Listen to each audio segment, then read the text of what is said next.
the phone right now is a man who actually, when he was first visiting radio stations, like kind of introducing himself, we were the first one he came to. Oh, that's awesome. Yep. That was pretty cool. That was cool, man. Thank y'all for kicking it off for me. Absolutely. Well, originally from White House, Tennessee, he grew up racing dirt bikes. After an injury, he started exploring music and has written songs for people like Florida Georgia Line. 2024, he dropped his song Jack and Diet Coke. His current single is Just Like Johnny. His new EP is called Some City Somewhere. Give it up for Redferrin! Yeah, come on now. What y'all know good this morning? We are doing great, man. We are glad you are on the show. We are excited because you're coming to town with Old Dominion, which is super cool. Yes. You're going to be playing at a great venue as well. How did that come about? These guys call you, you called them. What happened?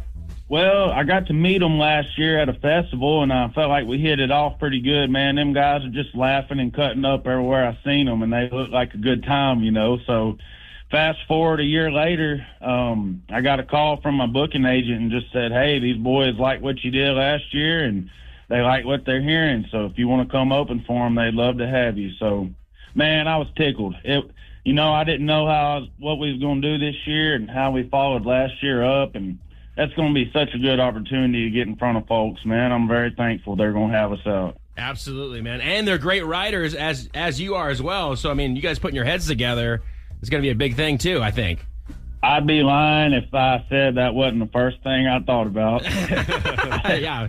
Hey, them and Ernest both, man, they're all very good writers. And, you know, Ernest is one of the first people I ever co-wrote with back when we was still rapping and doing whatever else. So it's going to be good to be out with some old friends and some new ones, man. I'm really looking forward to it. Very cool. You know, I know you've told this story a lot, but just for our audience so they can hear it, can you tell us your first interaction with Tyler Hubbard and how that came man. about? So, man, it's a crazy story, but he bought a farm in my hometown, White House, and built a dirt bike track there, and it was one of the best tracks in the state. And one of my buddies was at the car wash washing his dirt bike. T-Hub pulled up, didn't say who he was or nothing. He just gave him a little Post-it note with an address on there and said, come ride. And my buddy called and said, hey, this crazy guy just invited me to come ride. He says he has a track 5 minutes from your house. And I was like, man, we know everybody in White House. That ain't true.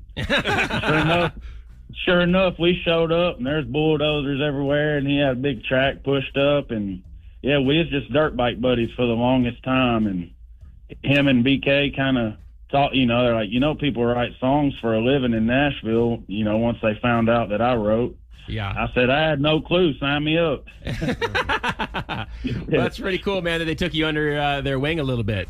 Yeah, man. So when I was songwriting, I got to go on tour with them 2 years, and they had a bus full of writers and producers, and getting to see how something, you know, they were rolling at the time, man, and to get to see what an operation looks like, you know, at the top, if you make it there, it was good for me because they wasn't partying and carrying on. Like, they had a good time, you know, but they would wake up, work out, write songs, and then do the show. I mean, they treated it very much like a job, and they took it serious because they knew that might be their one vacation for the year. And right.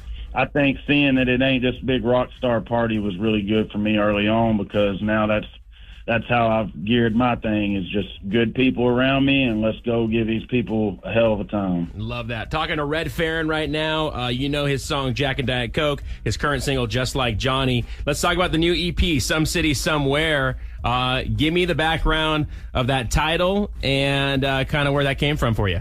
Yeah, so I'll be honest, I did this project backwards. I didn't really realize I was writing a project. I was kind of just, you know, I was just writing songs about experiences.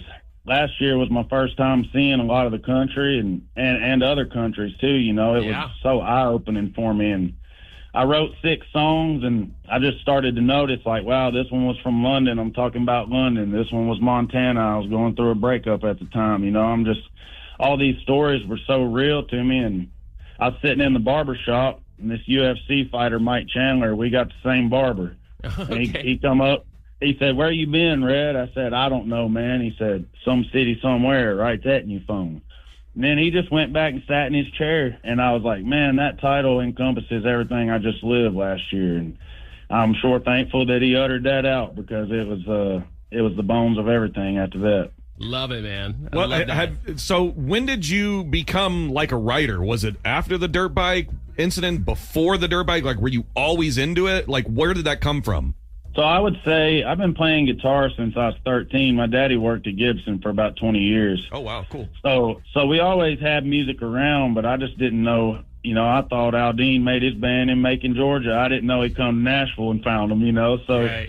It was kind of a thing where I thought everybody just did their music where they was from, and then they ended up here somehow. So it was kind of a weird thing for me to try to wrap my head around, you know, how do you do it from such a small place? But I just kept picking, and I'd say 2011's first time I wrote a full song. You know, it was just a hobby for the longest time.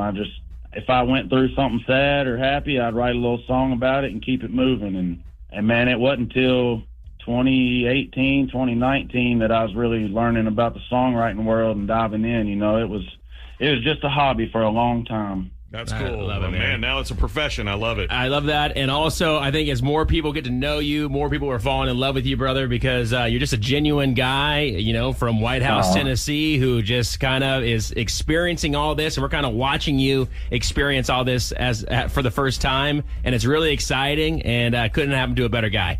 Well, that's really kind of you to say, man. Honestly, I feel very thankful to get to do it. I mean, I was so satisfied being a man behind the scenes. I was just so honored to be able to make music at all for a living, you know, and to be able to get out and sing my own songs.